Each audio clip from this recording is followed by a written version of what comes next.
इस एपिसोड में hello friends, आपका स्वागत है हमारे यूट्यूब चैनल बायोग्राफी इन हिंदी में। आज के इस एपिसोड में हम बात करेंगे एक ऐसे व्यक्ति के बारे में जिसने कई चुनौतियों का सामना करते हुए अफ्रीका के रास्ते भारत का रास्ता खोज निकाला और भारतीय इतिहास में भारत को खोज निकालने का श्रेय उस व्यक्ति को जाता है। दोस्तों, आज हम बात करेंगे वास्को डी गामा के बारे में। तो चलिए शुरू करते हैं। वास्को डी गामा का जन्म लगभग 1460 पुर्तगाल में एक तट के किनारे हुआ था, परंतु इतिहासकारों के बीच उसके जन्म को लेकर काफी विवाद है। कुछ इतिहासकारों का मानना है उसका जन्म 1460 में हुआ, तो कुछ इतिहासकारों का मानना है उसका जन्म 1469 में हुआ था।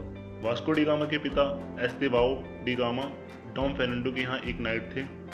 नाइट उन लोगों को कहा जाता था जो उस समय उच्च अधिकारियों को अपनी सेवाएं प्रदान किया करते थे और उनके नीचे रहकर लोगों से कर वसूला करते थे।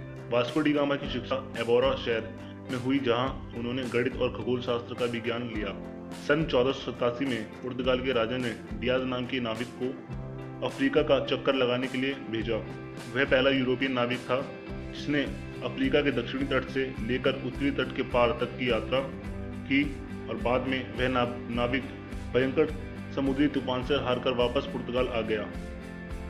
उसने वापस लौटने के बाद राजा को बताया कि अफ्रीका के पश्चिम से पूर्व की ओर जाने से यह साबित होता है कि दुनिया बस यहीं तक नहीं है।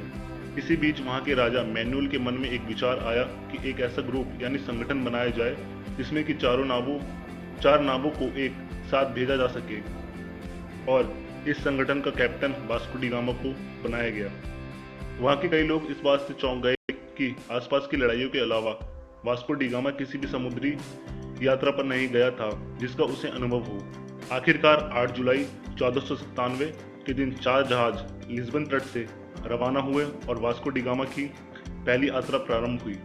लगभग 170 लोगों के इस बेड़े में कुछ अन्य महत्वपूर्ण नामों के नाम भी आते हैं, जिसमें मार्टिन अफोंसो और फर्नाओ मार्टिन्स का नाम था। अफोंसो कांगो का रहने वाला था, इसलिए वह अफ्रीकी भाषा और वहाँ की बोलियां जानता था, जबकि फर्नाओ मोरक्को के एक किले में रहने के कारण अरबी भाषा जानता था। इस जहाज पर 10 से 12 लोग ऐसे थे जिन्हें खतरनाक जगहों के बारे में जानकारी थी और कुछ अनुभवी नाविक भी थे। इस जहाज पर कोई भी महिला सवार नहीं थी। जनवरी तक ये लोग आज के मोजाम्बिक तक पहुंच गए, जो पूर्वी अफ्रीका का एक तटीय क्षेत्र है। इस क्षेत्र पर अरब के लोगों का नेटवर्क फैला हुआ था, जिसकी वजह से वास्को डी गामा का पीछा एक क्रोधित भीड़ ने किया, जिन्हें यह पता चल गया था कि ये लोग मुसलमान नहीं हैं, जिसके कारण वास्को डी गामा और उनके साथियों को केन्या जाना पड़ा। परंतु केन्या के मोम्बासा में भी उनका विरोध हुआ और वहां से भी वे लोग आगे की ओर चल पड़े। अब वास्को डी गामा और उनके नाविकों को एक ऐसे व्यक्ति की तलाश थी जो उन्हें भारत तक पहुंचने में उनकी सहायता कर सके। एक दिन वास्को डी गामा ने देखा एक छोटी नाव पर सवार 4 आदमियों को देखा और उन्हें पकड़ लिया। उनमें से एक मुसलमान ने बताया कि पास के तट मालिंदो पर कुछ भारतीय नाविक रहते हैं। गामा के पास कोई और दूसरा रास्ता नहीं था। वह मालिंदी आज का उत्तरी पूर्वी अफ्रीका के तट पर पहुंच गया और एक भारतीय नाविक को काम पर रख लिया, जिसने आगे चलकर वास्को डी गामा और उनके साथियों का मार्गदर्शन किया।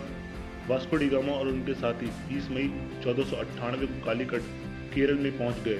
वास्को डी गामा अगस्त में वापस पुर्तगाल के लिए रवाना हुआ और सितंबर 1498 में पुर्तगाल पहुंच गया।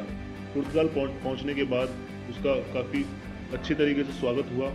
इस यात्रा में अफ्रीका में से उनके घर तक मात्र 14 दिन की दूरी रहने पर जहाज़ों के कैप्टन में से एक और पालो D gamma, Vasco D gamma का भाई, की मृत्यु हो गई। बाद में 24 दिसंबर 1524 में वास्को डी गामा की भी मृत्यु हो गई। यह कुछ जानकारी वास्को डी गामा की भारत यात्रा के संबंध में थी। अगर आपको वीडियो पसंद आता है और आगे भी बायोग्राफी से संबंधित वीडियोस देखना चाहते हैं तो देखते रहिए biography in Hindi. Please subscribe, like and comment also.